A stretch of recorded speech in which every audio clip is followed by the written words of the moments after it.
the town of South Paris, dozens of National Guard troops dressed in riot gear spent the day fighting off angry crowds desperately trying to get their hands on vaccinations against the H1N1 flu. At least that's what it all looked like. This was a drill, however, for guardsmen in the event of a swine flu pandemic. Steve Minnick has more from Oxford Hills High School.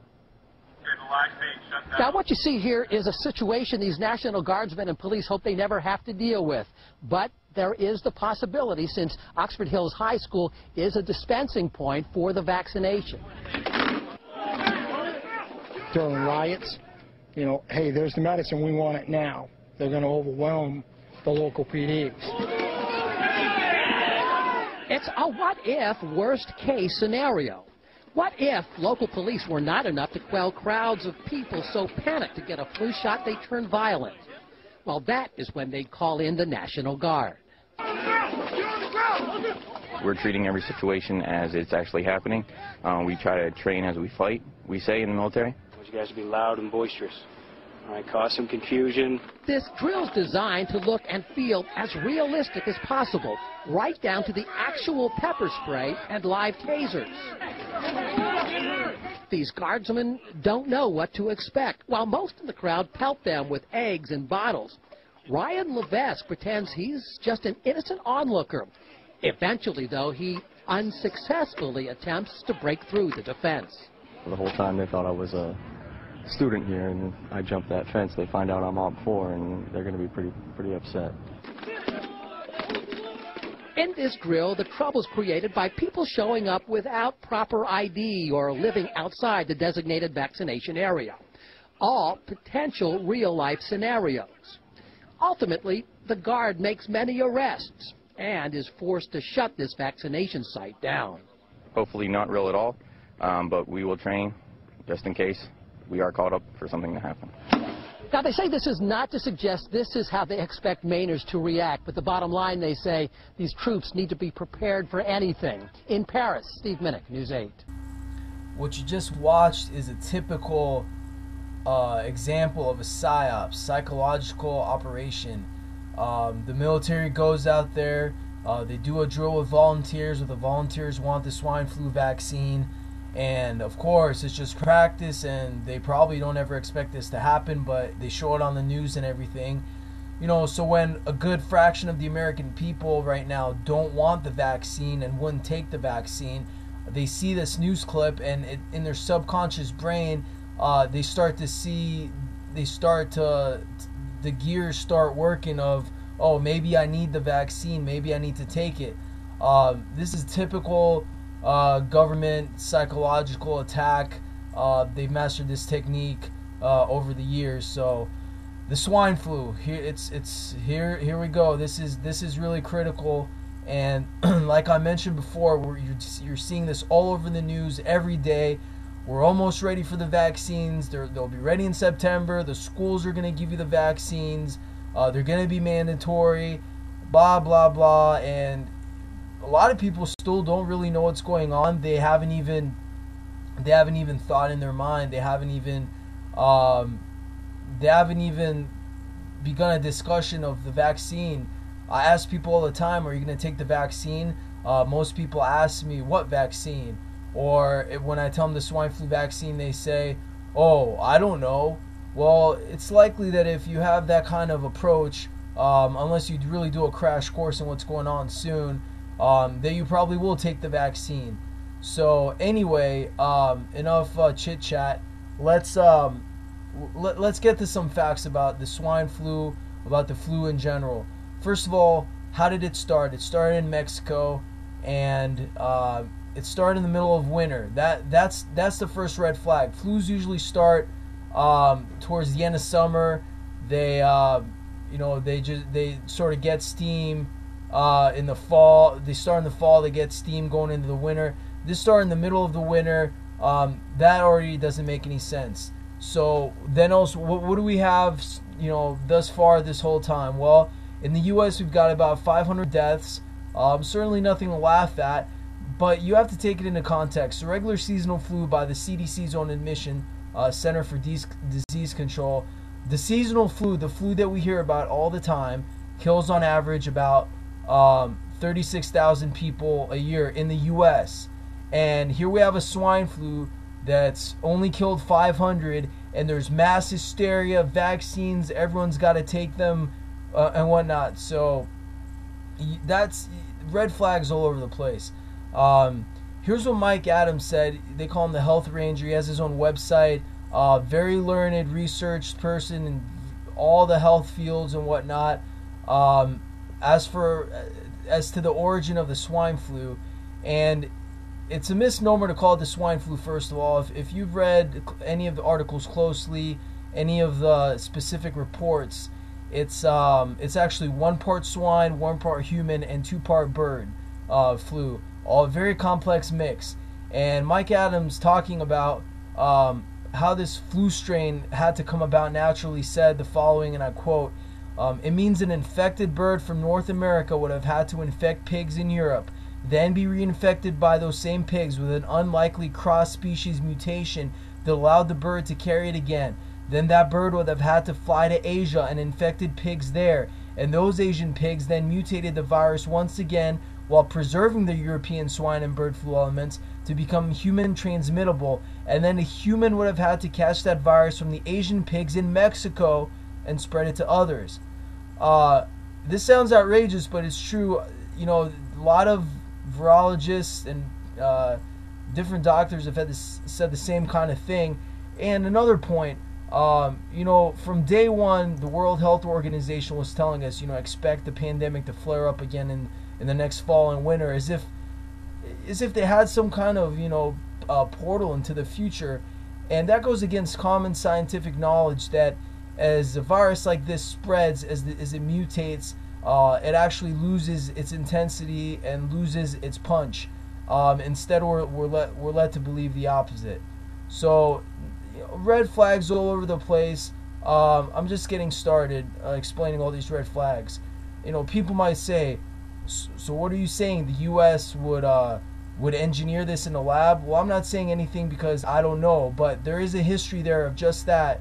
And you may have heard of the 1918 Spanish flu, probably the most ravaging, horrible disease the world has encountered in the last certainly 150 years. 50 to 100 million people died. 500 million people, or a third of the world's population, became infected. Anyways, when people started doing research on this, including famous historians like Alfred Crosby and whatnot, they found it actually originated at Fort Riley military base in Kansas. So you know, that's nice to know. What about the famous 1976 swine flu that caused national hysteria? President Gerald Ford implemented a national vaccine program. I don't need another flu shot. I had a flu shot last year. A swine flu epidemic may be coming. Swine flu shot? Well, I don't know. I've been thinking about it. It could make you very sick. Swine flu? Man, I'm too fast today to catch me. You'll want to be protected. I'm the healthiest 55-year-old you've ever seen. Hey, I play golf every weekend. Get a shot of protection. The swine flu shot. Joe brought it home from the office. He gave it to Betty and one of his kids and to Betty's mother. But Betty's mother went back to California the next day. On her way to the airport, she gave it to a cab driver, a ticket agent, and one of the charming stewardesses. At school, Joe's kid gave it to some other kids, and Mrs. Merrill got it and gave it to her husband. In California, Betty's mother gave it to her best friend, Dottie. But Dottie had a heart condition and she died. But before she died, Dottie gave it to her girlfriend, the mailman, the paper boy, and the vet when she went to pick up her chihuahua. If a swine flu epidemic comes, this is how it could spread. You'll want to be protected, especially if you're elderly or chronically ill. Get a shot of protection, the swine flu shot. There's more of that government psyops I was talking about, just driving at people's subconscious to make you want to do something that you might not want to, creating a hysteria out of nothing. Well, that didn't stop a lot of people from taking that vaccine, and 500 got cases of Guillain-Barré syndrome. pretty much large-scale paralysis of the body, and 30 people died as a direct result of the vaccine. Huge lawsuits, big mess. And you know, where did that 1976 swine flu start at? Well, none other than Fort Dix military base in New Jersey. Soldiers were the first ones infected. It's all admitted on the news. You can look it up. That's where it started. And now we have Time Magazine ratcheting it up, more propaganda here, telling us how can we avoid the mistakes. Well, I'm not sure how that's going to happen because we haven't changed any of our approaches. The same criminals and shady characters are telling us we're in trouble. The same companies are making the vaccines, and yet here we have this propaganda telling us, get ready to take the vaccine, get ready to be inoculated. There's no stopping it. Almost all the pandemics, all these flu problems, diseases, killings, deaths, situations, almost all of them either originated army bases, government laboratories, or just some unexplainable accident that never really gets resolved. Here in 2005, we have the 1957 Asian flu, which killed 2 million people worldwide, was accidentally released from 3,700 labs in a basic flu testing kit. No rhyme or reason, no explanation, just an accident. That's what we're told to believe. This accident is even scarier. Late last year, before this whole swine flu thing started, Baxter, a major international vaccine company based in the US, sent out flu vaccines all over the world, including to the Czech Republic. And when they tested it on ferrets, right before they administered it to humans, they found out all the ferrets died right away. And it turns out the vaccine contained a very dangerous bird flu strain and a human strain as well, which had the vaccines gone out to humans and these two strains merged, it could have easily caused a global pandemic. Just by the stroke of luck was it discovered when the ferrets died. And what are we told? Oh, it's just an accident.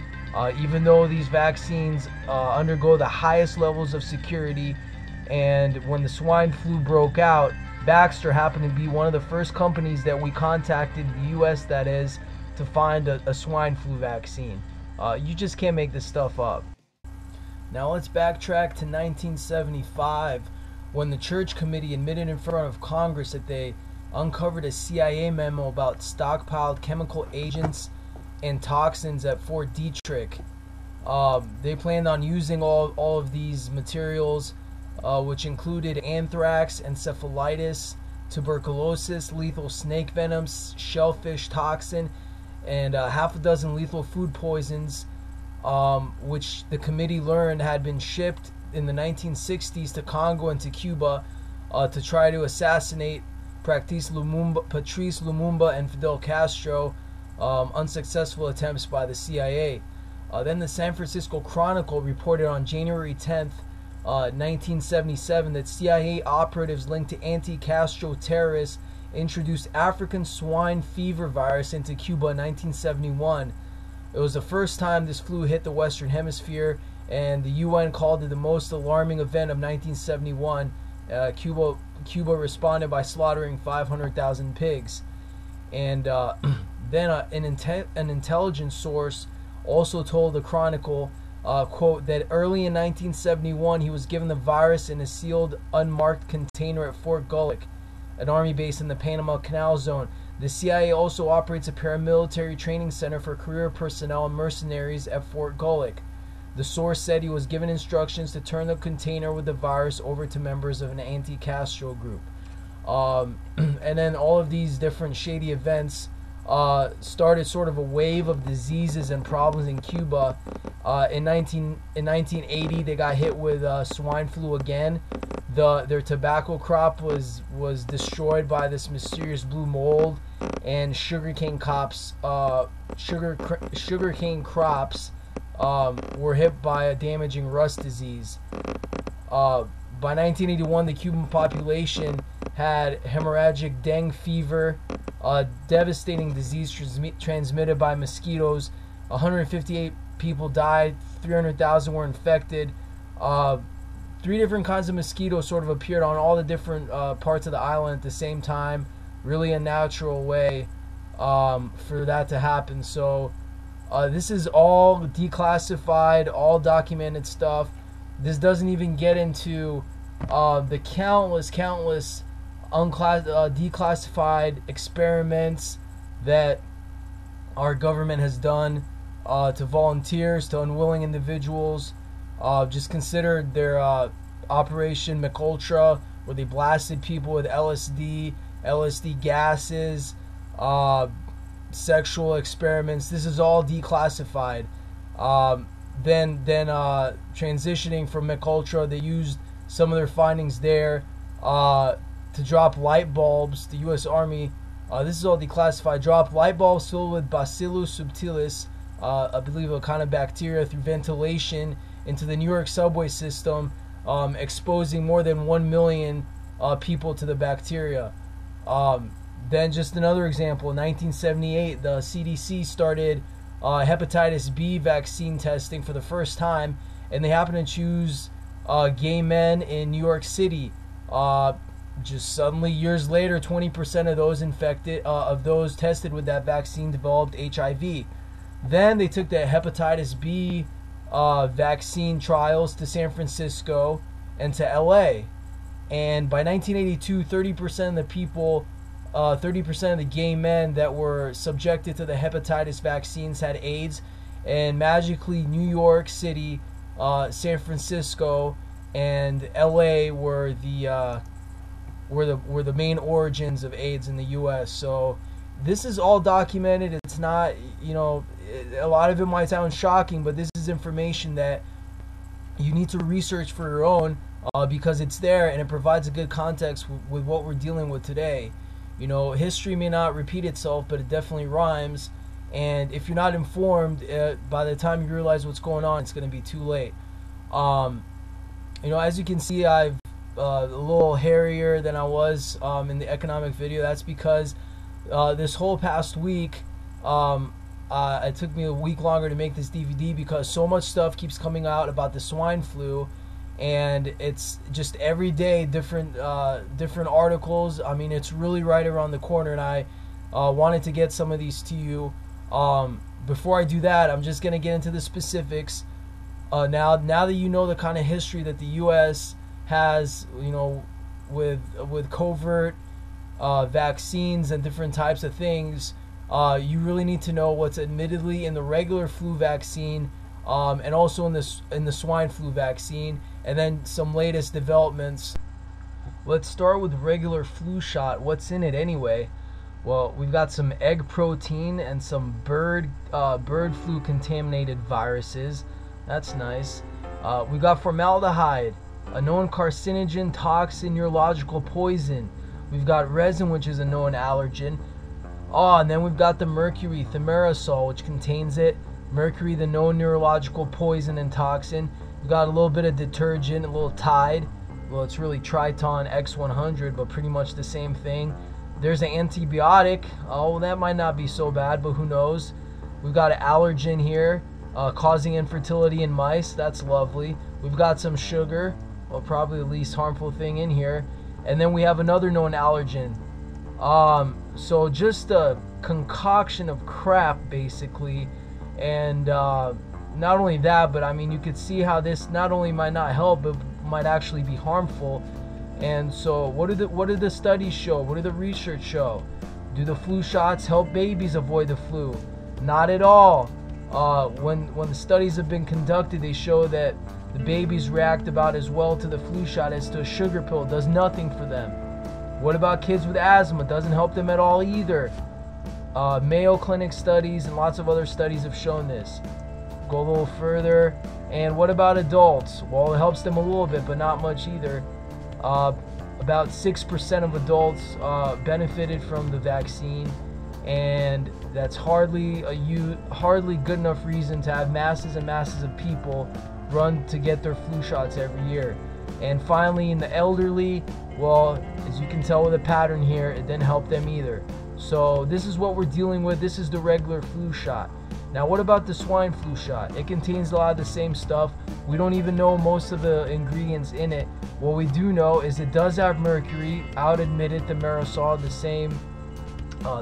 same substance, but perhaps even more disturbing than that is has an adjuvant, squalene.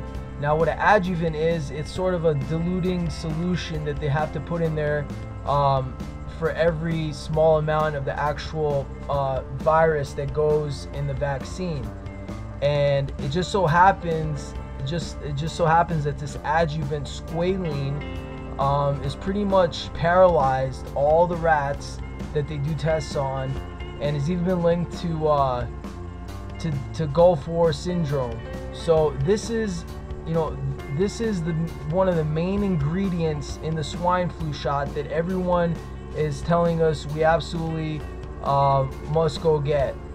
And that's hardly the only thing that's in the swine flu either, swine flu vaccine. I forgot to mention that most of the swine flu vaccines are probably being grown on human retina cells, which is even scarier than any of the other stuff. And just this week, a top German health official, Wolfgang Wodarg, a lung specialist in Germany, he says that the vaccine itself might actually contain animal cancer cells, and that actually taking the vaccine might increase the risk of cancer. Here's a Washington Post article highlighting what we already talked about. If you scroll down here, it admits out in the open that the vaccine will contain mercury. But then it says the substance that has the mercury, thimerosal, some assert it's harmful to children. They assert, as if it's not proven scientifically time and time again, that mercury is a neurological toxin, will cause Alzheimer's and all sorts of neurological diseases. Then it goes on to talk about whether 2 doses are going to be enough.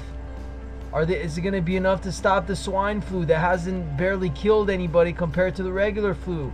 Maybe we'll give people 3, 4, 5 doses, whatever people need to stop them from a flu that's not even that dangerous. The government's willing to take care of you and give you as many shots as you possibly can take. Reuters is reporting the U.S. is going to have 195 million doses of the swine flu vaccine ready for the fall. If you scroll a little lower down here, it says the whole 300 million plus population should have swine flu vaccines ready to roll by the end of March at the latest. So clearly they plan on vaccinating, inoculating the entire population. This isn't some kind of trial, volunteer type run. They're saying they're going to have enough vaccines for everyone by March. Why would they get enough vaccines for everyone if they didn't plan on everyone getting vaccinated? Here you can see a mainstream article in the LA Times where they quote the CDC saying the swine flu could kill hundreds of thousands in the U.S. if the vaccine fails, saying as much as 40% of the workforce could be affected. Scroll down a little longer. This is admittedly a worst case scenario that the federal agency says it doesn't expect to occur. Is that right? Here's the Daily Mail from the UK saying children might not even get a tested vaccine. Heck, we gotta shoot them up so fast we don't even need to test this. Up to 12 million children in the UK may just get, the first prototype of the vaccine, unproven, untested. They're just going to get shot up at a young age. Let's see what happens to them. All this presented to you by the same country that mass vaccinated all the teenage girls for cervical cancer, and magically 1,300 of them experienced side effects ranging from paralysis to convulsions and other slight problems. We can trust our government to help us, right? They'll save us. They'll give us the best vaccine, total transparency, total accountability. Well, here's the FDA approving 18 drugs from Ranbaxy Laboratories, a pharma company accused of conspiracy and fraud. This is the same government that admittedly ships off toxic fluoride to all these different water facilities, have them then put it in our water. And here's the funniest part of all. A city in Ohio earlier this year was caught putting in hydrochloric acid instead of fluoride in the water. And they freaked out. They had to stop all the water supply. They had to dump it in the streets so they could put in the fluoride instead of the hydrochloric acid. And the ironical part about all of this is that hydrochloric acid is actually safer than fluoride. It's naturally found in the body, and it's safer than fluoride, which causes fluorosis, calcification of the liver, allows aluminum to be trained to break the blood barrier in the brain, and on and on and on. Just look it up. And you know, but no, it's coming from the government, and they're here to help. And fluoride is a conspiracy, even though you can look it up and find their own government documents that it's admitted that they put it in your water everywhere. Anyway, apparently there's no stopping the swine flu. Our government officials clearly have a crystal ball. They can see into the future. They know we're gonna die. They know we're gonna be infected. They know we need to be saved. Here's Homeland Security Secretary Janet Napolitano saying it's unstoppable, it's gonna happen. You know, the same lady that said right-wingers in the US that have guns and believe in the Constitution are terrorists. Well, she sees into the future, and there's just a terrible swine flu pandemic up ahead. Here's Napolitano writing an op-ed piece with Kathleen Sebelius. We really just got to come together, and we have to fight against the swine flu. And if you scroll down, the article here, it says if schools shut down, well, then we're gonna have to find a way for the government to feed the kids and get them their food. Yeah, we got to get their genetically modified food. They need their MSG. They need their mercury. The government will take care of them if there's a problem. In Massachusetts, they're looking for volunteers. They don't have enough people to vaccinate everyone. Dentists, paramedics, pharmacists, anyone, help us. We need people to get shot up all day and night. It says right down here that the facilities will be open day, night, the whole time, however long it takes to get everyone vaccinated. They need all the volunteers they can get. Even good old Walmart is getting in on the action. The same super center that's helped destroy our economy by bringing in horrible, cheap Chinese merchandise worked on by slave labor in communist China, with lead paint and toxins to boot. They're saying they're going to be a vaccine center, considering how 140 million people come through their doors every week. So add Walmart to schools, which we already talked about, are going to be vaccine centers, and even banks. A lot of bank clerks are reporting internal emails suggesting the banking centers are going to become vaccination centers as well, and that bank clerks and workers will be among the first to be inoculated before the public comes in. Here's our public university system going at work for us to destroy the Constitution. At Alabama, students can't even enroll in classes this fall. They can't even attend classes. They can't do anything without 2 measles vaccines and a tuberculosis screening. You know, it might sound all good and fine to get these vaccines, but they all have, even the measles vaccines, a serious history of adverse side effects and debilitating lifelong side effects. But nope, sorry, if you don't take them, you can't even enroll in class. Like award-winning actor Jim Carrey would have never even been able to enroll into Alabama. He's against vaccines. He knows what's going on. He recently wrote a scathing column on Huffington Post, blasting vaccine companies, the government, for basically throwing out autism links to vaccines, even though now autism is reported to affect more than 1 in 100 people. Some places even say 1 in 58, anywhere from there to 1 in 70 have autism. I mean, just out of nowhere, this has come to totally become part of everyday life. And there's serious links between vaccines and autism, claims which Jim Carrey raises here. Actress Jenny McCarthy, her son has autism, and she believes vaccines might have played a role in them. So just more of the same kind of suspicions and findings, but doesn't matter because, you know, our government for vaccines actually has its own vaccine court. So that's right, if you believe your vaccines might have caused some kind of disease, or you have some kind of claims, our government has its own appointed judges to hear those cases. So it doesn't take a genius to find out where the conflicts of interest are right there. But it doesn't matter because the swine flu vaccine is getting pushed on us no matter what. And as this Arkansas man found out when he called the state health department to actually talk to a legal lawyer, there's probably little we can do anywhere to stop, to prevent the government from giving us the vaccine involuntarily? I'm an American, and I have a legal right to make my own decision whether or not somebody sticks a needle in me. Well, not when it. Is that not true? People. I'm sorry? That's not true. That's not true? No. You got to be kidding me. No. You really believe that? As a lawyer, you believe that I don't have the right to deny a vaccination? Absolutely. That's quite an interesting concept. And you're. I don't know why you're having a problem with that. You don't know why I'm having a problem with that. No. Oh, okay. The law is. Have you heard of autism? The Supreme Court made it very clear, and it's been made clear several times. There's no doubt about it. Mandatory vaccinations are constitutional. Okay. Now, I appreciate that.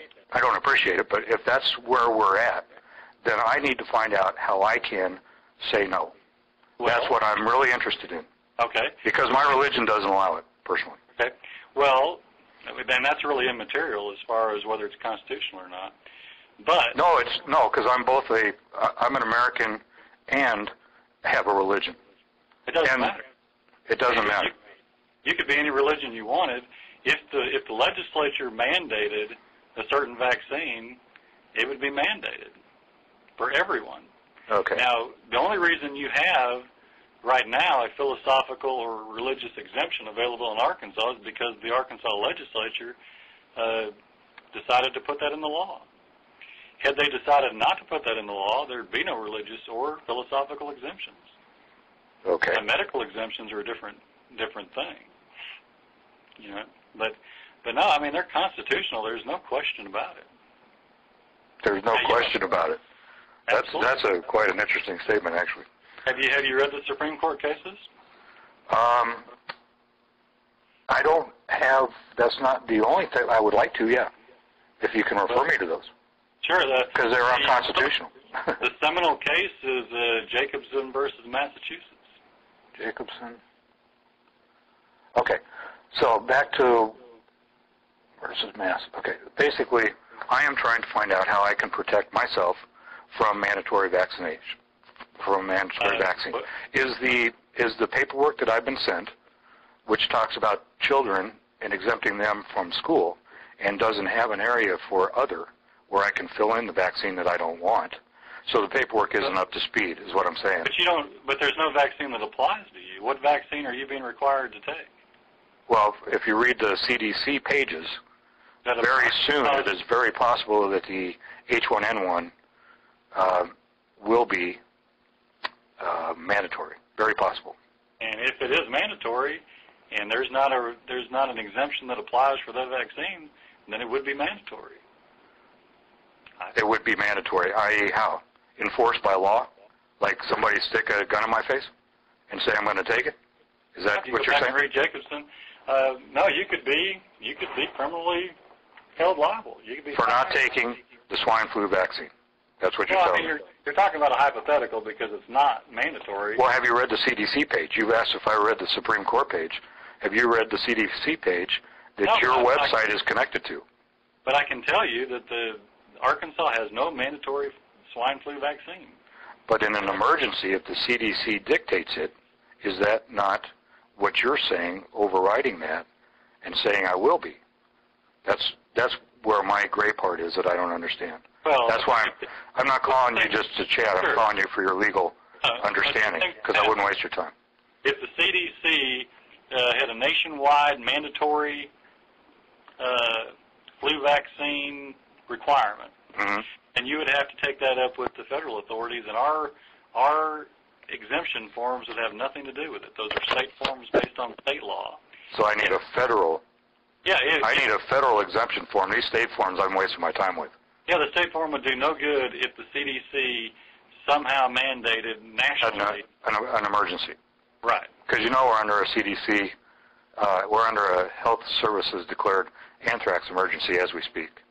It's been going on for a long time now. Well, did you know that? Anthrax is out there. Yeah. So, but we're under an emergency, so they have the capability right now of doing that. Is there a chance I could be forced to take the vaccine at gunpoint? Well, sir, it's possible you could be held criminally liable, yes. Clearly they have a plan to put in martial law if they need to give out the vaccines for the swine flu. And there's no better proof than that than this recent CNN report. It's all over the news. It's not even a secret anymore that FEMA is training with local law enforcement and the military in North Palm to help put in the swine flu vaccine by force if they have to. You know, this isn't anything new. In 2007, President Bush signed a directive, National Strategy for Medical Preparedness, and in that report, it actually prepared for a mass bird flu type pandemic that would kill up to 3 million people, and the ways in which the military would quell riots and distribute pharmaceutical drugs and just basically keep the people pacified during martial law. This was all written in 2007, and many government directives and internal memos have mentioned the flu, the bird flu, lots of types of flus killing millions of people for years. And whether it was started by the government or not, it's certainly no secret that they're ready to put this into place. So if they do, you have to be ready, and they're definitely getting ready. They're working on conferences right now to talk about all the protocols of how to do it. Here we have the lovely International Swine Flu Conference. As you can see, we have some themes repeating themselves over and over again. One of them is you just be surprised how much of a hint our leaders, the corporations, the bankers give us as to what's coming ahead of us. And with the swine flu, all the writing's on the wall. And there's no better evidence of that with this. There's going to be an International Swine Flu Conference. They're sending out all these application handouts for people to sign up, corporations, schools, governments, local governments, corporations to attend this. And let's see what's on the first topic of discussion here. Oh, we have mass fatality management planning. Isn't that lovely? Develop and maintain plans, procedures, programs, and systems. Direct fatality management tactical operations. This is on the right side of your screen. Conduct morgue operations, manage antemortem data, conduct final disposition. I mean, this is ruthless, hardcore, Black Plague type tactical preparation.